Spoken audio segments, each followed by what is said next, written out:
I tell you I was on my mind?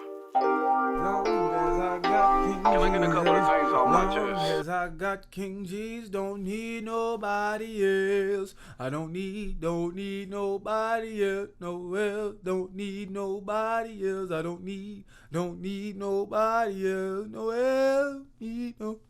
Long as I got, don't need nobody else. Right, and sometimes you need that gospel.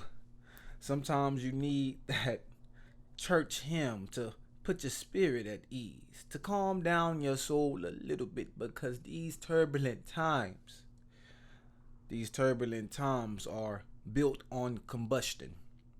These turbulent times are full of chaos. These turbulent times, we need God, right? It's letting society, it's letting the community, the culture know how much we need some type of discipline, some type of moral compass to look for, to guide us to righteousness, to guide us to a light that won't blind us, but a light that will protect us from the dark. And sometimes God is able to create that line, that boundary, split between wrong and right. And these are the times that we need that, right? Because what's going on with Sean Diddy Combs is sad. It's disappointing.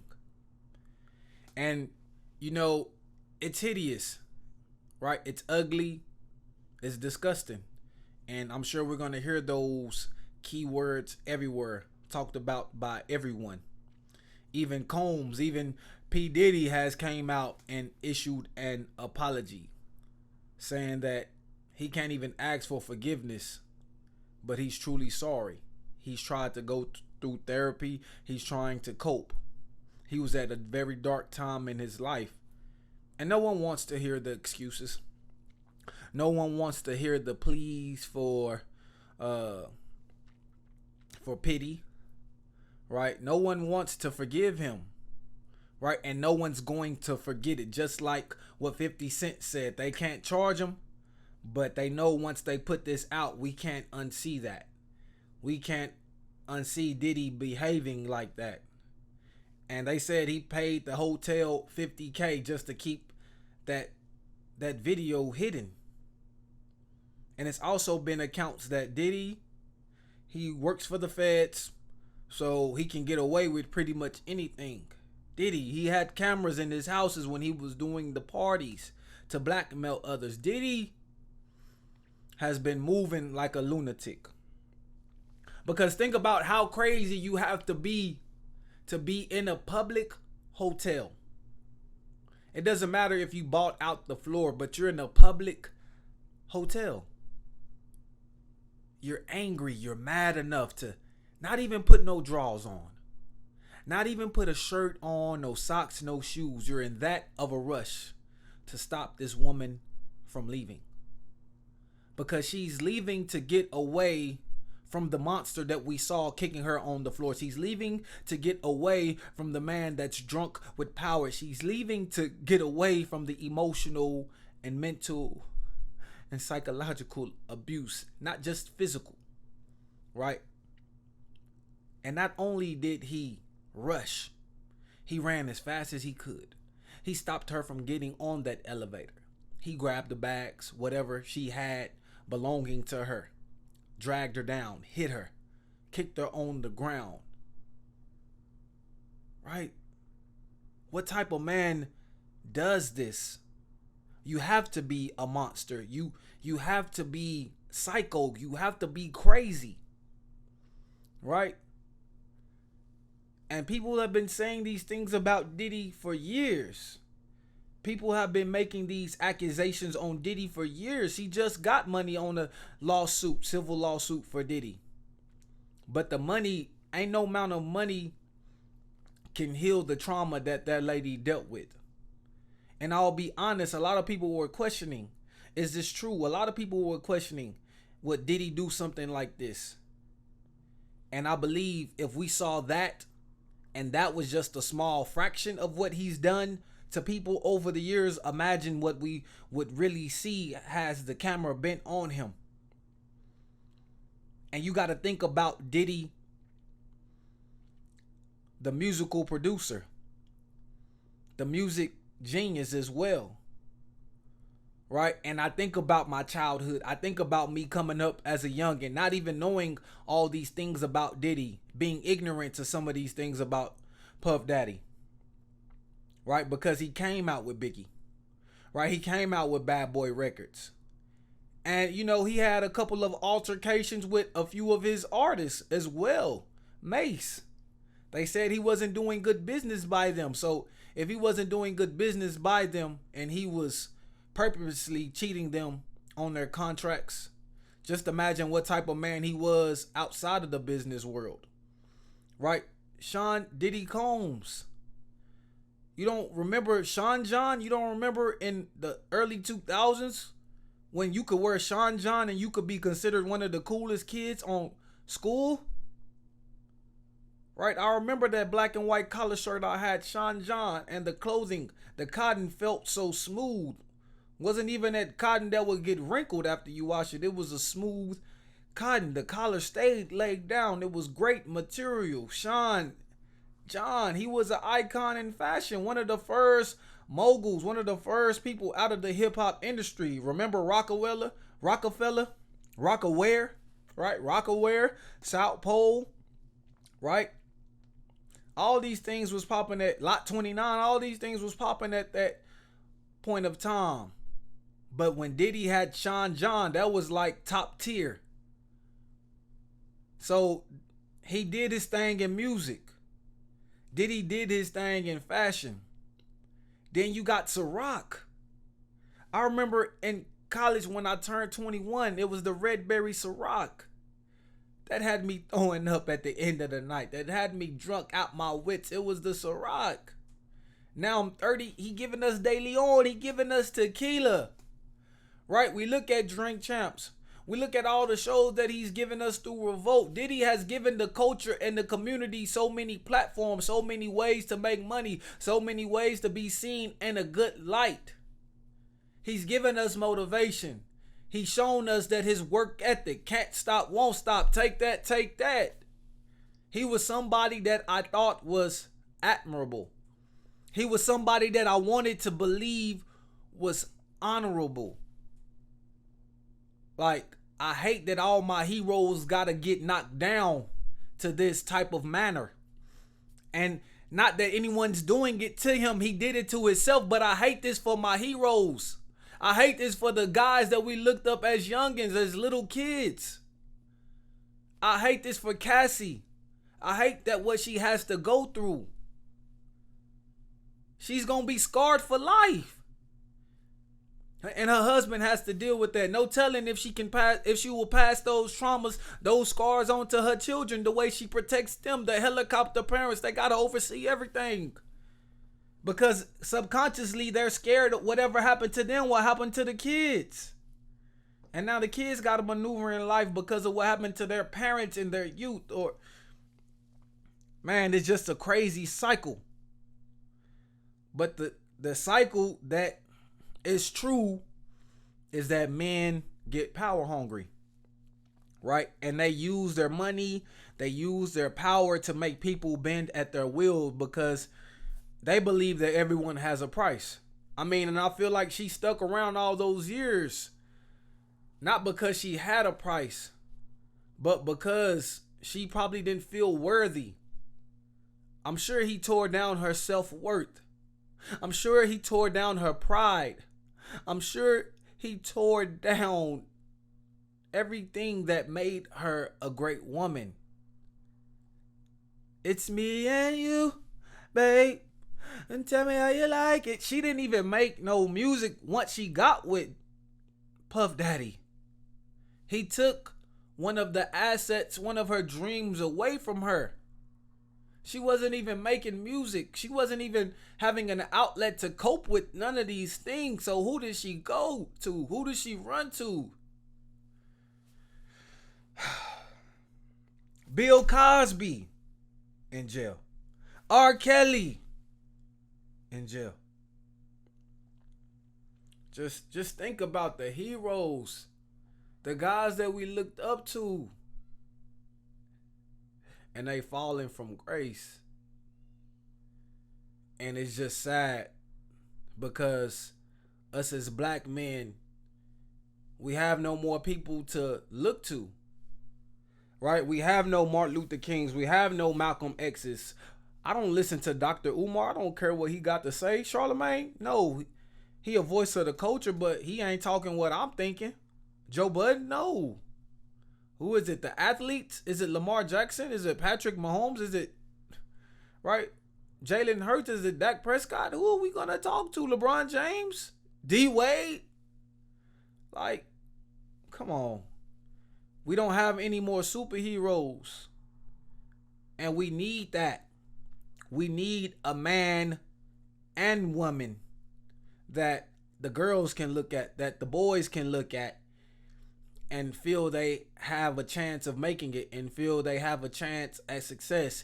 And knowing that even with success, you know, they can still maintain their humanity. Just think about the rap beef that we just experienced. Even those guys who were our musical role models, our musical idols, the people that we really love, you know, Drake got torn down. And these allegations on Kendrick with the domestic violence, if you love Kendrick, you probably don't believe it, but you got to give it some credence. You got to look at it a little bit and understand, like, damn, ain't nobody perfect. And if ain't nobody perfect, don't expect me to be perfect either. Don't expect me to say the perfect thing, the right thing on this platform either. We all make mistakes, and I'm not trying to be the perfect guy. I want y'all to see my flaws. I want y'all to see the ugly side to me. I want y'all to see that dirt, but under no circumstance will you ever see a monster. Under no circumstance will you ever see a demon. Because the way that I look at my wife, the way that I look at women, like, I look at them as some of the most precious and valuable gifts. I don't even have a daughter, but just even having a son, even having a child, their innocence, you know, like, I couldn't imagine someone taking that from my sister. I couldn't imagine someone taking that from a niece or a little cousin. I don't want to imagine it. And yeah, he need to be in jail. He need to be in jail. He need to be locked up. And shit, even what Kendrick said about Drake on Meet the Grams, I think he should die. Right? And you don't wish no death on any man. But I feel like if he got away with that, and we think about all the things that wasn't caught on camera that he got away with, I'm sure that's enough for a death sentence. But who am I to judge? I'm not the judge, jury, and executioner. I can't call those shots. I can't make those rules. But there is a rule, right? And just be a man. Be honest. Stay true to your word. And whoever you show the public that you are, be that same person in private, right? And whoever you show in private that you are, be that same person in public. Right, that's the rules to me. And Rhapsody, I like the new album.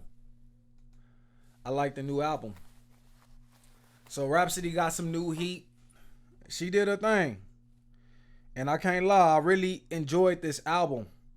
I really like how she took us on a journey.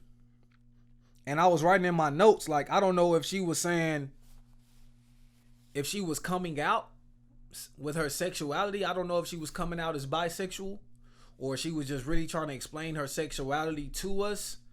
But it seemed like she was trying to come out the closet. It seemed like she was trying to convey a message about her sexuality, especially when you hear the songs like Stand Tall and other songs in there. She really was pressed about, like, how people viewed her, how she's been hurt by men, how she's been hurt in the past.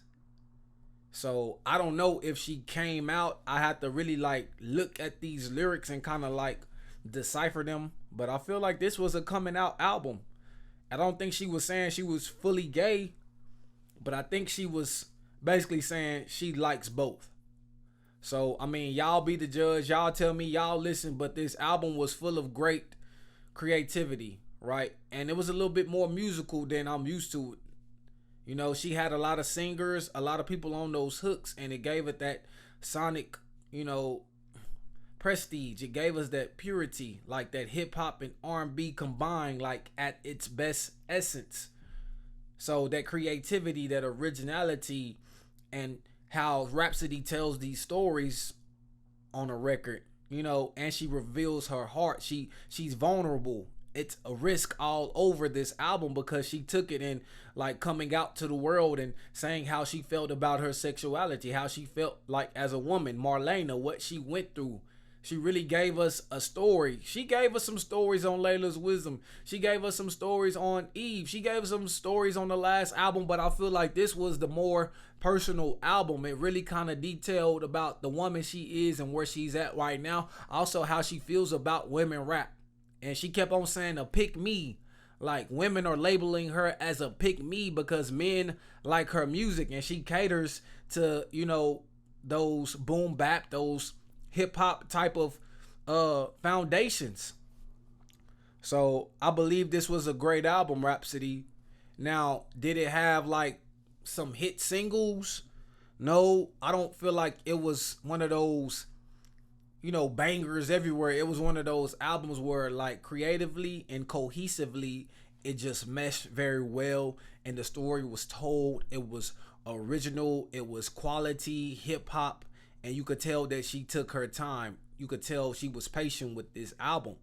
So I believe she delivered what she needed to deliver on this album. So shout out to Rhapsody. And man, let's talk about Dallas Mavericks. They just won against the OKC Thunder. And I was one of the first guys that was talking shit about Kyrie. I ain't gonna lie. Because think about what he was doing. Like, when we saw what he was doing, how he was maneuvering, how he was running his mouth every chance he got, talking down on people, acting like he was a leader, throwing rocks and then hiding his hand. Like, I didn't see how him and Luka Doncic would work together. I didn't see how that could, you know, creatively mesh. But they're going to the conference championship. And when we think about it, if Kyrie and Luka Doncic is that 1-2 punch, that's enough. If that's enough, then Kyrie is playing great basketball. And one thing that Kyrie's doing that he wasn't doing in the past is he's just being quiet. You know, he's just keeping it basketball. He's not going into all his thoughts on everything else. No, I don't think he should shut up and dribble. But one thing is, some of the things that he was saying was getting misquoted, was taking narratives and going somewhere else with it. And it just wasn't good for the team chemistry, and it wasn't good for his psyche. I believe he was having trouble sleep with everything, what was going on with him, and he couldn't play his best ball. But now he's let all those things go, and now he can play his best ball. He can just concentrate on the game. And I believe that his leadership is really showing, his maturity is really showing. We're seeing the evolution of Kyrie Irving, right? But for our eyes, and I have to give him a pat on the back. I have to give him credit. I have to salute him. You know what I'm saying? So salute to Kyrie. So yeah, let's see what he can do in these conference finals. Let's see who they're gonna face, the Nuggets or the Minnesota Timberwolves. That's going to be the judge for today. So let's see what's going on with that. Right.